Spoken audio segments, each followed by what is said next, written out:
बादब व मुलाहजा में मैं फजल इमाम मलिक। सरकार सच छुपाने में लगी है और मीडिया झूठ दिखाने या कहें कि झूठ परोसने में जुटा है। गलवान घाटी से 218 किलोमीटर दूर बैठकर मीडिया उसे ग्राउंड ज़ीरो बताने में लगा है और हालात को सामान बताकर देश को गुमराह कर रहा है। मीडिया और सरकार लगातार सच को छुपाकर अपनी नाकामियों पर पर्दा डालने में जुटे हैं। मीडिया टीआरपी के खेल में एक दूसरे से आगे निकलने में जुटी हुई है और सच कहीं इन सब के बीच कहीं अलग थलग पड़ा बिसूर रहा है। लेह से तुंदुप जी के इस वीडियो से जो हमने देखा शुरू में, कम से कम ऐसा ही पता चलता है कि मीडिया भी भरमा रही है और सरकार भी झूठ बोल रही है। लद्दाख में सरकार के दावों के बावजूद ऑल इज वेल नहीं है। हालांकि गुरुवार को पहली बार विदेश मंत्रालय के प्रवक्ता अनुराग श्रीवास्तव ने देश के सामने इस सच को रखा कि एलएसी के पास मामला बेहद गंभीर है। रूटीन झड़पें तो आम सी बात है, लेकिन रूटीन झड़पों के अलावा बहुत कुछ और भी है। भारत चीनी सेनाओं के बीच, भारतीय सेना और चीनी सेनाओं के बीच पेट्रोल टीम जो है उसके साथ झड़पें होती रही, लेकिन झड़पों से इतर भी बहुत सारी बातें हैं जिसकी पहली बार जानकारी विदेश मंत्रालय ने आधिकारिक तौर पर गुरुवार को दी और उसने कहा कि इस बार बात आगे निकल गई है। 2 महीने की खामोशी के बाद विदेश मंत्रालय ने सच बताने की कोशिश की। गलवान घाटी में चीन के साथ गतिरोध जारी है। वैसे सैटेलाइट तस्वीरों में गलवान नदी के तटबंध के पास काले तिरपाल दिखाई देते हैं। माना जा रहा है कि ये इस इलाके में एलएसी के पास चीनी सेना की मौजूदगी को दर्शाता है। बहुत कुछ कहने के लिए है, बहुत सारी बातें हैं जो अभी भी पर्दे में हैं। सैटेलाइट तस्वीरों से एलएसी के 9 किलोमीटर लंबे इस सेक्टर में चीन की सेना के कम से कम 16 कैंपों की मौजूदगी का पता चलता है। इन सैटेलाइट तस्वीरों से साफ है कि चीन ने इस इलाके में और बड़े पैमाने पर सेना की ताकत को बनाए रखना जारी रखा है, जो कि एलएसी में भारतीय क्षेत्र में मौजूद भारतीय सेना के लिए गंभीर खतरे वाली बात है। 22 जून के दोनों देशों के बीच लेफ्टिनेंट जनरल स्तर की बातचीत हुई। बातचीत के बाद ये बातें सामने आई, ये खबरें सामने आई और ये बताया गया कि भारत और चीन दोनों देश लद्दाख में सभी विवादित इलाकों में तनाव कम करने पर सहमत हुए हैं। लेकिन 25 और 26 जून की दरमियान प्लैनेट लैब्स से प्राप्त सैटेलाइट तस्वीरें एलएसी के पास चीनी सेना के एक महत्वपूर्ण स्थिति के लिए जमा होने की तरफ इशारा करती है। इन सब को देखते हुए भारतीय वायुसेना ने चौकसी बढ़ाई है और इलाके में भारतीय वायुसेना के विमान लगातार गश्त लगा रहे हैं। इस गश्त को देखा भी जा सकता है कि भारतीय वायुसेना अपनी ताकत का प्रदर्शन उस इलाके में कर रही है।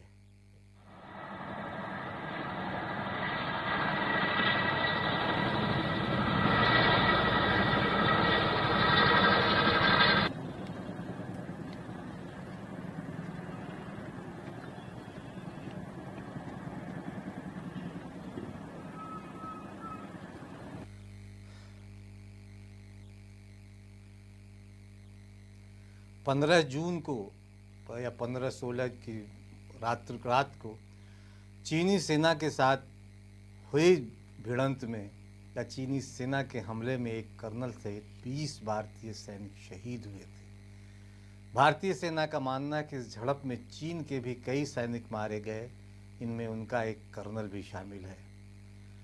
लेकिन 25 जून को आई नई तस्वीरें गलवान नदी को भी दिखाती हैं और वो चिंता में डालने वाली बात है। हालांकि सरकार अभी भी बहुत कुछ खुलकर नहीं कह रही है। लेकिन इन तस्वीरों में, जिसमें गलवान नदी के पार भारतीय बलों के निर्मित एक पत्थर की दीवार होने की छवि दिखाई देती है, इसमें भारतीय सेना के कोई भी शिविर दिखाई नहीं दे रहा है। सामरिक दुर्बुक दौलत बेग ओल्डी हाईवे, जो कि लद्दाख के उत्तरी सब सेक्टर को जोड़ने वाली सबसे अहम कड़ी है, भारतीय सुरक्षा के महत्वपूर्ण इस क्षेत्र में चीनी तटबंध के होने से व्यापक रूप से एलएसी के पार चीनी घुसपैठ की बात कही जा रही है। तस्वीरों में पैंगोंग झील के फिंगर्स क्षेत्र, गोगरा, हॉट स्प्रिंग्स, गलवान घाटी और दौलत बेग ओल्डी के उत्तरी इलाके में चीनी घुसपैठ की खबरों की पुष्टि की है। चीन में भारत के राजदूत विक्रम मिस्री ने कड़े शब्दों में चीन को चेतावनी देते हुए कहा था कि बल प्रयोग कर ज़मीन पर यथास्थिति को बदलने की कोशिशों से सीमाई इलाकों में न केवल मौजूदा शांति खतरे में पड़ेगी, बल्कि इसके जवाब में प्रतिक्रिया भी हो सकती है। इंडियन एक्सप्रेस के पत्रकार सुशांत सिंह ने भी इसी तरह की बात अपनी रिपोर्ट में लिखी है और चीनी घुसपैठ का जिक्र किया है कि कहाँ तक वहाँ वो दाखिल हो गए हैं। टेलीग्राफ की छपी खबर में भी सवाल उठाया गया, who is the misleader शीर्षक से छपी खबर में पूछा गया है कि did Modi sound like Amy is sounding now, यानी जो विदेश मंत्रालय है, एमईए जो विदेश मंत्रालय ने जो गुरुवार को जो बात कही है और वो ठीक प्रधानमंत्री जो ने जो संदेश दिया था उसके उलट कहा है, तो इसी पे सवाल उसने उठाया है कि did Modi sound like MEA is sounding now, यानी जो विदेश मंत्री आज बोल रहा है क्या प्रधानमंत्री भी उस बात को दोहराएंगे। जाहिर है कि सवाल हैं और बहुत हैं।